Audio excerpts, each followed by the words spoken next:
చేసే వరకు చట్ట సవరణ బిల్లుకు వ్యతిరేకంగా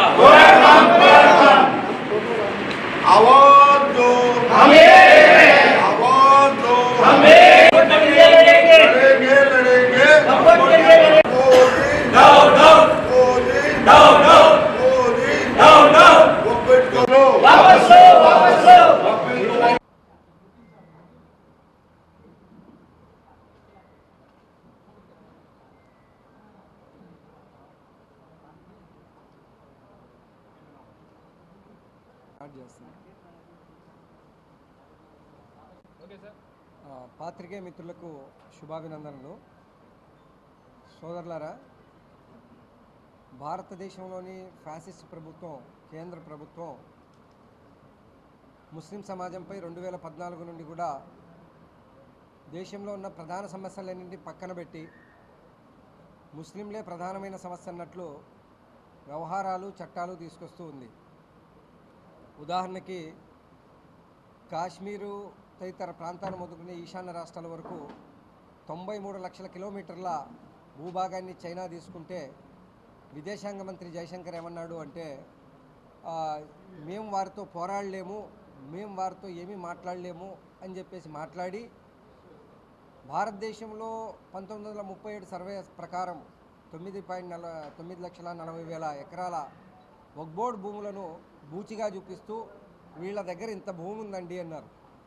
అలాగే కాకుండా వీళ్ళు ఏ భూమిని చూపిస్తే అది ఒక భూమి అయిపోతుందని చెప్పేసి హిందూ సమాజాన్ని మభ్యపెట్టి, మరోవైపు ముస్లింలను మేమిది చేస్తున్న సవరణ ద్వారా ముస్లిం సమాజానికి ఆర్థిక స్థితి బాగుపడుతుంది, వాళ్ళకు ఉద్యోగాలు వస్తాయి, వాళ్ళు చదువుకుంటారన్న అబద్ధాలను తీసుకొస్తూ అసలు చట్టం ఏదైతే ఉందో అది పటిష్టం చేయడం పోయి నిర్వీర్యం చేస్తూ 91 యాక్ట్ను కూడా తీసివేసి 1995లో ఉన్న లిమిటేషన్ యాక్ట్ను కూడా తీసేస్తూ అన్నిటినీ తొలగిస్తూ తీసుకున్న నిర్ణయాలు ఏవైతే ఉన్నాయో, ఎక్కడైతే ట్రిబ్యునల్ సిట్టింగ్ జడ్జి ద్వారా ఉన్నిందో అలాగే హైకోర్టు వెళ్ళే వ్యవహారం ఉన్నిందో మొత్తం కలెక్టర్ చేతికి ఇచ్చేసి, ఇస్లామీయ వ్యవస్థలో వక్ఫ్ అన్నది అల్లా పేరుతో ఇచ్చేది, కలెక్టర్ పేరుతో ఇచ్చేది కాదు, కలెక్టర్కి ఇవ్వండి అని చెప్పి దాంట్లో నిర్ణయాలు తీసుకుంటూ, అలాగే ముస్లిమేతరులను ఎక్కడైతే తిరుమలలో కానీ ఏ బోర్డులో కూడా అక్కడ పాచి పని చేయడానికి కూడా ముస్లిమేతరులు, హిందూయేతరులు పనికిరారని చెప్పి ఆంధ్రప్రదేశ్ రాష్ట్రం చట్టం చేసి వీళ్ళెళ్ళి ముస్లిమేతరుల అక్కడ ఉండొచ్చు అని చెప్పేసి వక్ఫ్ కౌన్సిల్లో మ్యాండేటరీగా 4, అలాగే వక్ఫ్ బోర్డులో 2, అంటే 2 నుంచి 7 మంది వరకు ఉండి ఓటింగ్ సరళి జరుగుతున్నప్పుడు అన్యాయం చేయాలన్న ప్రధానమైన ఉద్దేశంతో తీసుకొచ్చారు. దీన్ని ఖండిస్తూ రాజ్యాంగంలో ఉన్న 14, 15, మరి 21, 25, అలాగే 29, 30 ఆర్టికల్స్ను ఖండన చేస్తూ ఏదైతే తీసుకున్నారో దాన్ని ఖండిస్తూ ఒక సుదీర్ఘ ఉద్యమానికి ఈరోజు వక్ఫ్ పరిరక్షణ జాయింట్ యాక్షన్ కమిటీ ఇక్కడ జిల్లా వ్యాప్తంగాను కడప నగర వ్యాప్తంగాను పనిచేయడానికి కమిటీలు 2 దీంట్లో ఈరోజు పాస్ అవ్వడం జరిగింది.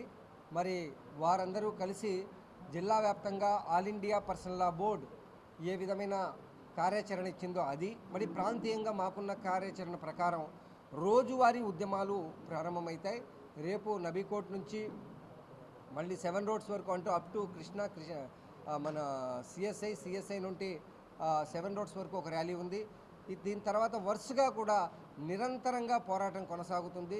ఈ నల్ల చట్టాన్ని వెనక్కి తీసుకునేంత వరకు ప్రాణత్యాగాలైనా చేసి ఈ చట్టాన్ని ఎలాగైతే 700 మంది మన రైతులు ప్రాణత్యాగాలు చేసి చట్టాలు వెనక్కి తీసుకునేలా చేశారో అలాంటి త్యాగాలకు సిద్ధమయ్యే ఈ పోరాటానికి దిగాము. ఎందుకంటే బ్రిటిష్ వారి బూట్లు నాకిన వాళ్ళం కాదు.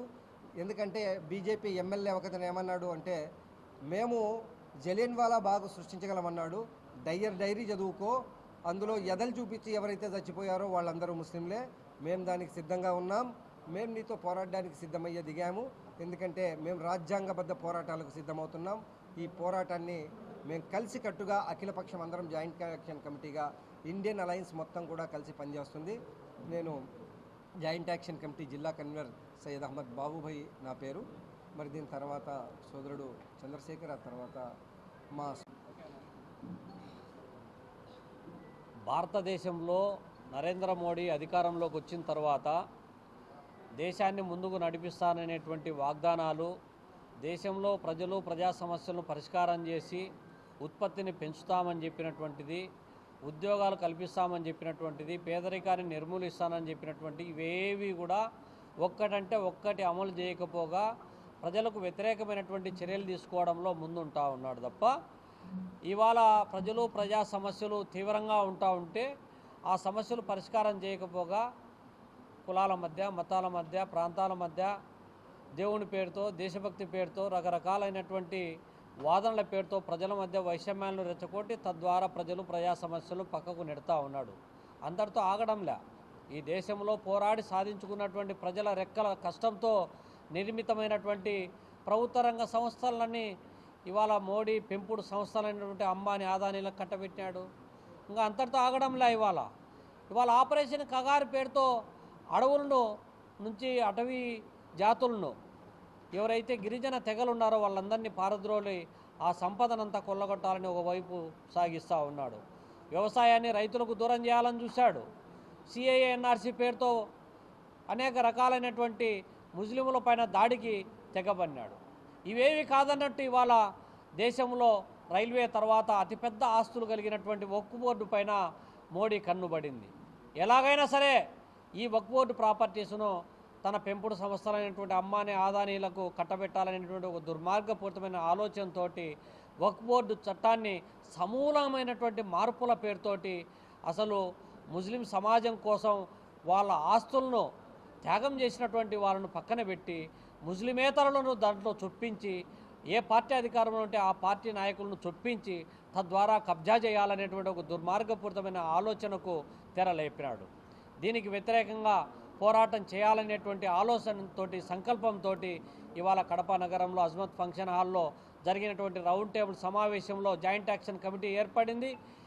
మోడీ యొక్క విధానాలు, దుర్మార్గాలు, వక్ఫ్ బోర్డు చట్ట సవరణ చట్టం వెనక ఉన్నటువంటి దుర్మార్గాలను ప్రజాక్షేత్రంలో ప్రజలకు వివరిస్తాము. ప్రజాక్షేత్రంలో నరేంద్ర మోడీ యొక్క దుర్మార్గపు ఆలోచనలను ప్రజాక్షేత్రంలో మోడీని దోషిగా నిలబెట్టే వరకు ఈ పోరాటం కొనసాగుతుందని చెప్పి తెలియజేస్తా ఉన్నాం.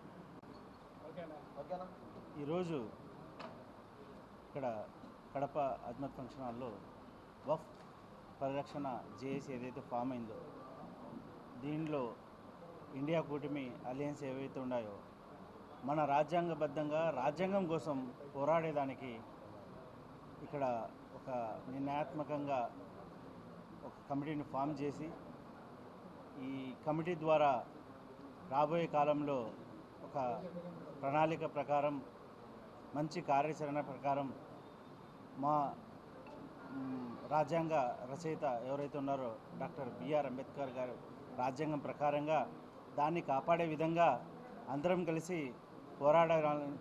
పోరాడి మన రాజ్యాంగాన్ని కాపాడాలనే ఉద్దేశంతో ఈరోజు నుంచి ముందుకెళ్లాలని నిర్ణయించుకున్నాము. ఇది కేవలము రాజ్యాంగం కోసము ఈ మతాల మధ్య చిచ్చు పెట్టే బీజేపీ మతాల మధ్య చిచ్చు పెట్టే ఈ ఎన్డీఏ బీజేపీ కూటమికి వ్యతిరేకంగా రాజ్యాంగం కోసం ఏర్పడిన ఒక జేఏసీ ఇక్కడ కులాలకు మతాలకు అతీతంగా అన్ని పార్టీలు అన్ని సంఘాలు కలిసి ఈ జేఏసీని ఫామ్ చేసి ఇక్కడ నుంచి రాజ్యాంగం కాపాడే విధంగా మేమందరం పని చేయాలని నిర్ణయం తీసుకున్నాము. ఈ సందర్భంగా ఇంకొకటి ప్రజలకు జాగృతం చేయాలనుకుంటున్నాను. అదేమిటంటే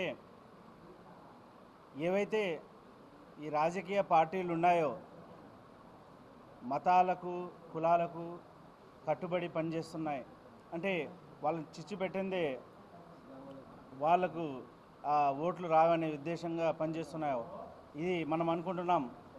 మన ఆంధ్రాలో దాని ప్రభావం లేదని. ఇక్కడైతే ఏదైతే ప్రాంతీయ పార్టీలు ఉన్నాయో అది టీడీపీ కానీ, వైసీపీ కానీ, జనసేన కానీ ఇక్కడ అన్ని మతాలకు మనం పనిచేస్తామని ఓట్లు తీసుకుని అక్కడ పోయి మతాల మధ్య చిచ్చు పెట్టి చలికాల్చుకునే ఆ బీజేపీ దగ్గర వాళ్ళ కాళ్ళ దగ్గర కూర్చొని వాళ్ళ కోసం పనిచేసే ఆ బీజేపీ పార్టీ కోసం పనిచేసే ఈ ప్రాంతీయ పార్టీలను మనము విరుద్ధంగా పనిచేసి వాళ్ళకు వ్యతిరేకంగా మన ఓటు హక్కును కాపాడుకుంటూ మనము దేశం మన రాజ్యాంగం పరంగా పనిచేసే రాజకీయ పార్టీల కోసం పనిచేయాలని, ఓటు హక్కును ఉపయోగించాలని నేను మనవి చేసుకుంటూ ఇక్కడ నుంచి ఏదైతే ఈ ప్రజా సంఘాలు, ఏదైతే పార్టీలు, ఏదైతే ఇండియా కూటమి కలిసి ఈ జేఏసీ ఏర్పాటు చేసినామో దానికి తోడ్పాటుగా అందరూ ముందుకు రావాలని కోరుకుంటూ సెలవు తీసుకుంటున్నాను. बिस्मिल्लाहिर्रहमानिर्रहीम। नाज़रीन किराम, सेंट्रल गवर्नमेंट ने वक्फ बिल में जो अमेंडमेंट किया है उससे पूरे इंडिया के मुसलमान नाराज़ हैं और आज यहाँ कड़पा में जेएसी कायम हुई है। ये अमेंडमेंट बिल ये बहुत मुसलमानों के हक़ में बहुत नुकसान करने वाला है और ये कॉन्स्टिट्यूशन के बिल्कुल ख़िलाफ़। हम आज से लड़ाई शुरू कर रहे हैं कॉन्स्टिट्यूशन को बचाने के लिए। कॉन्स्टिट्यूशन में रहकर हमारा जो संविधान है उसको हमें बचाना। मैं तमाम मुसलमानों से, औरतों से, बड़ों से, बच्चों से, उलमा से और यहाँ तक कि मैं तमाम peoples of India non Muslim से और क्राइस्तुल से, क्रिश्चियन से, हर कम्युनिटी से मैं ये गुजारिश करता हूँ कि हमारे साथ ये भी शामिल हो जाएं। हम कोई गलत लड़ाई नहीं लड़ रहे हैं, हम कोई गलत मुतालबा, गलत डिमांड नहीं कर रहे हैं। ये हमारा हक़ है और हमारा कॉन्स्टिट्यूशन हमको ये हक़ दे रहा है। हम जायज़ तरीक़े से, पुरअमन तरीक़े से, बिल्कुल पीसफुल तरीक़े से हम अपना हक़ मांगने की कोशिश कर रहे हैं और अपना हक़ हम लेना चाहते हैं। और इस सिलसिले में हमको तमाम हिंदू भाइयों से, क्रिश्चियन भाइयों से, सबसे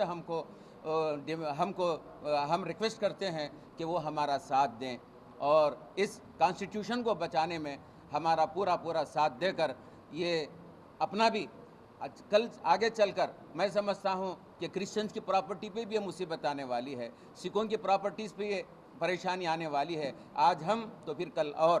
तो बहरहाल इसमें हमको चाहिए कि ये जो कड़पा से, ये कड़पा कोई मामूली शहर नहीं है, ये तो शेरों का शहर है कड़पा, और कड़पा से ये शुरू हो रहा है। मैं तमाम से मैं रिक्वेस्ट करता हूं कि वो हमारा साथ दें और इस हमारे इंडिया में कॉन्स्टिट्यूशन को बचाने की कोशिश करें। ये हमारा जायज़ हक़ है, हम कोई गलत बात नहीं कर रहे हैं। बहुत बहुत शुक्रिया। बिल कैंसिल होने तक, बिल को वापस लेने तक हम इंशाअल्लाह हम अपने आप को कुर्बान करेंगे और क़ुरबानी का जज्बा हमारे अंदर पैदा होने की ज़रूरत है। बहरहाल बहुत बहुत शुक्रिया। खुदा हाफिज़। जय हिंद।